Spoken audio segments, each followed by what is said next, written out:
Manitoba ਦੀ premier ਹੀਥਨ Stephenson ਨੇ ਕੋਵਿਡ-19 ਦੇ ਕੇਸਾਂ ਦੀ ਵੱਧ ਰਹੀ ਗਿਣਤੀ ਪ੍ਰਤੀ ਸੂਬੇ ਦੀ ਪ੍ਰਤੀਕਿਰਿਆ ਬਾਰੇ ਇੱਕ ਅਪਡੇਟ ਪ੍ਰਦਾਨ ਕੀਤੀ। ਸਟੀਫਨਸਨ ਦਾ ਕਹਿਣਾ ਹੈ ਕਿ ਟੇਕ ਹੋਮ ਰੈਪਿਡ ਟੈਸਟ ਕਿੱਟਾਂ ਟੈਸਟਿੰਗ ਸਾਈਟਾਂ ਦੇ ਨਾਲ-ਨਾਲ ਬਾਲ ਅਤੇ ਪਰਿਵਾਰਕ ਸੇਵਾਵਾਂ ਕੇਂਦਰਾਂ ਤੇ ਉਪਲਬਧ ਕਰਵਾਈਆਂ ਜਾਣਗੀਆਂ। ਇਸ ਦੌਰਾਨ ਉਹਨਾਂ ਵੱਲੋਂ ਨਵੀਆਂ ਪਾਬੰਦੀਆਂ ਦੀ ਘੋਸ਼ਣਾ ਵੀ ਕੀਤੀ ਗਈ ਜੋ 28 ਦਸੰਬਰ ਤੋਂ ਪ੍ਰਭਾਵੀ ਹੋਣਗੀਆਂ। As with many jurisdictions in Canada and to the south of us, case counts are rising rapidly, and we must do everything we can to ensure our healthcare system can continue to offer patients the care they need when they need it. As those case counts continue to rise, so does the demand for testing at sites across the province. As a government, we continue to explore options to increase our capacity and alleviate wait times for those seeking a test. Starting today, take-home self-administered rapid tests will be available at provincial testing sites as well as at other locations to help protect vulnerable Manitobans. When an individual visits a testing site, the type of test they receive will now be based on their vaccination status. These changes are being introduced incrementally and will help manage current and growing demand for COVID-19 tests. Additionally, rapid test kits will soon be available at Manitoba Family Services offices, through child and family services agencies, as well as community living and disability services clients living independently. Manitobans are seeking a COVID-19 test for out-of-province travel purposes should not attend provincial testing sites. Rather, they should seek out a private provider. Our number one priority is to protect the health and well-being of all Manitobans. We continue to have some of the most stringent public health measures in the country to minimize the spread of this virus and protect our most vulnerable. So we already have orders in place that reduce capacity for private gatherings. Those have been in place for quite some time now in Manitoba. We're introducing new public health orders that affect the size of gatherings in public places. So effective tomorrow, we're reducing gathering sizes in public places for groups of vaccinated people. So gatherings must not exceed 50% capacity of the usual capacity of space, or now capped at 250 persons, whichever is less. America ਦੇ ਚੋਟੀ ਦੇ ਮਾਹਿਰ doctor Anthony ਫੌਚੀ ਨੇ ਕਿਹਾ ਕਿ America ਨੂੰ ਘਰੇਲੂ ਉਡਾਣਾਂ ਦੇ ਯਾਤਰੀਆਂ ਲਈ ਵੀ ਟੀਕਾਕਰਨ ਨੂੰ ਲਾਜ਼ਮੀ ਬਣਾਉਣ ਤੇ ਵਿਚਾਰ ਕਰਨਾ ਚਾਹੀਦਾ ਹੈ। USA ਦੇ ਰਾਸ਼ਟਰਪਤੀ ਜੋ ਬਾਈਡਨ ਦੇ ਚੋਟੀ ਦੇ ਡਾਕਟਰੀ ਸਲਾਹਕਾਰ ਫੌਚੀ ਨੇ ਕਿਹਾ ਕਿ ਅਜਿਹਾ ਆਦੇਸ਼ ਦੇਸ਼ ਦੀ ਪਛੜੀ ਟੀਕਾਕਰਨ ਦਰ ਨੂੰ ਵਧਾ ਸਕਦਾ ਹੈ, ਨਾਲ ਹੀ ਇਸ ਨਾਲ ਉਡਾਣ ਦੌਰਾਨ ਸੁਰੱਖਿਆ ਵੀ ਵਧੇਗੀ। ਵਰਤਮਾਨ ਵਿੱਚ ਸੰਘੀ ਨਿਯਮਾਂ ਵਿੱਚ 2 ਸਾਲ ਅਤੇ ਇਸ ਤੋਂ ਵੱਧ ਉਮਰ ਦੇ ਹਰੇਕ ਵਿਅਕਤੀ ਨੂੰ ਮਾਸਕ ਪਾਉਣ ਦੀ ਲੋੜ ਹੈ। ਫੌਚੀ ਦਾ ਕਹਿਣਾ ਹੈ ਕਿ ਜਦੋਂ ਤੁਸੀਂ ਟੀਕਾਕਰਨ ਨੂੰ ਲਾਜ਼ਮੀ ਬਣਾਉਂਦੇ ਹੋ ਤਾਂ ਇਹ ਵਧੇਰੇ ਲੋਕਾਂ ਨੂੰ ਟੀਕਾਕਰਨ ਕਰਨ ਲਈ ਉਤਸ਼ਾਹਿਤ ਕਰਦਾ ਹੈ। Well, I think it's a confluence of issues, Joe. It's not going to be one unidimensional issue. First of all, there are a lot of people that are vaccinated in this country. Number one, 60+% of the population is completely vaccinated. A number of people have already been infected. So either there's underlying immunity, which I think is absolutely the case. We're seeing a lot of that in South Africa, and or there's an inherent limitation and lowering of the virulence of the virus itself. We don't know what contribution each of that is making. I believe, and most of my colleagues believe, that a lot of it is due to the prior immunologic experience you've had with the virus, either because you've been vaccinated, number one, you've been boosted, and a number of people have actually gotten infection and recovered. The group that we're really concerned about, Joe, are the unvaccinated people, because even if this virus is inherently less severe, just the volume of the numbers of cases that we're going to have could actually put a stress on the hospital system. You know, if you have 50 people who get infected and 5 of them are winding up getting seriously ill, and then you have a lowering of that percentage, but you have 1,000 people getting infected, you're still going to have quantitatively more people going to the hospital. So that's what we're concerned about particularly among the unvaccinated. You know, I'm not going to tell you that for the simple reason is that I don't want to be publicly telling what I'm recommending to the president, because if then the president doesn't do it, I don't want to make it look he's going against it. The president takes all recommendations, all discussions, and as a group, we make a decision about what's best to do. There are pros and cons to that. I mean, you've got to ask yourself why it is you're making that requirement.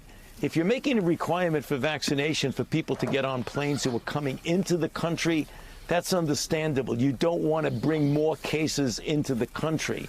But if you're talking about requiring vaccination to get on a plane domestically, that is just another one of the requirements that I think is reasonable to consider. And I think that's what you're talking about when you heard me make a comment. You know, there's requirements that you might want to get if you want to get into college, or you want to go to a university, or you want to work in certain places. When you make vaccination a requirement, that's another incentive to get more people vaccinated. If you want to do that with domestic flights, I think that's something that seriously should be considered. ਮਾਹਿਰਾਂ ਦਾ ਕਹਿਣਾ ਹੈ ਕਿ ਸ਼ੁਰੂਆਤੀ ਖੋਜਾਂ ਤੋਂ ਪਤਾ ਚੱਲਦਾ ਹੈ ਕਿ ਓਮਿਕਰੋਨ ਦੇ ਕਰੋਨਾ ਵਾਇਰਸ ਦੇ ਪਹਿਲੇ ਰੂਪਾਂ ਨਾਲੋਂ ਹਲਕੇ ਲੱਛਣ ਹਨ, ਪਰ ਵੱਡੀ ਗਿਣਤੀ ਵਿੱਚ ਲੋਕ ਸੰਕਰਮਿਤ ਹੋ ਰਹੇ ਹਨ। ਉਹਨਾਂ ਨੇ ਕਿਹਾ ਕਿ ਇਹ ਸਾਰੇ ਮਾਮਲੇ ਗੰਭੀਰ ਨਹੀਂ ਹਨ ਅਤੇ ਬਹੁਤ ਸਾਰੇ ਮਰੀਜ਼ਾਂ ਵਿੱਚ ਲੱਛਣ ਬਹੁਤ ਹਲਕੇ ਹਨ। ਕੈਨੇਡਾ ਦੀ ਸਿਹਤ ਮਾਹਿਰ ਡਾਕਟਰ ਮਾਰਥਾ ਫੁਲਫੋਰਡ ਦਾ ਕਹਿਣਾ ਹੈ ਕਿ ਇਹ ਸਮਾਂ ਹੈ ਕਿ ਇਸ ਗੱਲ 'ਤੇ ਧਿਆਨ ਕੇਂਦਰਿਤ ਕੀਤਾ ਜਾਵੇ ਕਿ ਕਿੰਨੇ ਲੋਕ ਕੋਵਿਡ-19 ਨਾਲ ਬਿਮਾਰ ਹੋਣ ਕਰਕੇ ਹਸਪਤਾਲ ਵਿੱਚ ਦਾਖਲ ਹੋ ਰਹੇ ਹਨ। Yeah, I think we have different narratives in terms of whether we need to worry about this or not. A lot of the people who are testing positive, of course, are not sick. And this is an incredibly important message to get through. What we have right now is a very high number of positive PCR tests. But the hospitalization rate actually is fairly flat, as is our ICU rate. And again, it's what the expectations are. And so I think for the province, one of the things we need to start reporting really accurately is whether or not people are being admitted because of COVID or just with a positive test, because of course everybody gets screened. Anybody with screen positive is reported as an admission. And we also have to be very realistic. It's never going to be zero. It's respiratory tract season. And so for me, it's always been that balanced approach. I'm actually a lot less worried about cases in the community who are not actually unwell, and saying we've actually achieved what we needed to achieve in terms of dramatically reducing the risk of severe disease and hospitalization. And you know, it's for me time to pivot from testing every asymptomatic person in the community, which isn't really leading to very much. We've got a very vaccinated population. We've got a high degree of protection against severe disease, and shift entirely to focusing on how many patients are being admitted to hospital because they are sick with COVID. And that's a very different number. And if you look at that, it's also a much less alarming number. If we look internationally, this strain Omicron is significantly, everything we're seeing from every other jurisdiction is less severe than the others. And there are a variety of reasons why this may be. But what we're clearly seeing, countries with high vaccination rates, countries with low vaccination rates, that it's simply not as severe. It is much more of, well, you've seen the headlines saying, how do you know if you've got a cold or if you've got Omicron? The fact that you're even asking that question, whether you've got a cold or an Omicron, tells us that it's pretty mild. And so for the vulnerable adults who are always at risk of severe disease, I think the vaccinations have made a dramatic difference in reducing the risk of being hospitalized. And that is a very important message all along. The single most important and powerful thing that the vaccines have provided is that reduction of severe disease and hospitalization and the risk of dying from COVID. And this, again, is an important message because I don't think some of us, vaccines don't make a virus go away.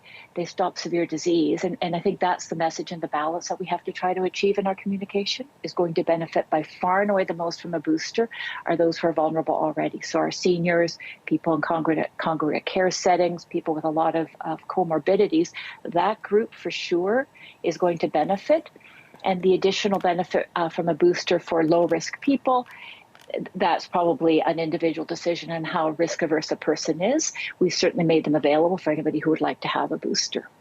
America ਨੇ corona virus ਨਾਲ ਸੰਕਰਮਿਤ ਪਾਏ ਗਏ ਮਰੀਜ਼ਾਂ ਲਈ isolation ਦੀ ਮਿਆਦ 10 ਦਿਨਾਂ ਤੋਂ ਘਟਾ ਕੇ 5 ਦਿਨ ਕਰ ਦਿੱਤੀ ਹੈ ਤੇ ਉਹਨਾਂ ਦੇ ਨਜ਼ਦੀਕੀ ਸੰਪਰਕ ਵਿੱਚ ਰਹਿਣ ਵਾਲੇ ਲੋਕਾਂ ਲਈ ਆਈਸੋਲੇਸ਼ਨ ਦੀ ਮਿਆਦ ਵੀ ਘਟਾ ਦਿੱਤੀ ਹੈ। ਦੇਸ਼ ਦੇ ਰੋਗ ਨਿਯੰਤਰਣ ਅਤੇ ਰੋਕਥਾਮ ਕੇਂਦਰਾਂ ਦੇ ਅਧਿਕਾਰੀਆਂ ਨੇ ਕਿਹਾ ਕਿ ਇਹ ਦਿਸ਼ਾ ਨਿਰਦੇਸ਼ ਇਸ ਗੱਲ ਦੇ ਵਾਧੇ ਸਬੂਤਾਂ ਨੂੰ ਧਿਆਨ ਵਿੱਚ ਰੱਖਦੇ ਹੋਏ ਜਾਰੀ ਕੀਤੇ ਗਏ ਹਨ ਕਿ ਲੱਛਣ ਦਿਖਾਈ ਦੇਣ ਤੋਂ 2 ਦਿਨ ਪਹਿਲਾਂ ਅਤੇ 3 ਦਿਨ ਬਾਅਦ ਕੋਰੋਨਾ ਵਾਇਰਸ ਜ਼ਿਆਦਾ ਛੂਤਕਾਰੀ ਹੁੰਦਾ ਹੈ।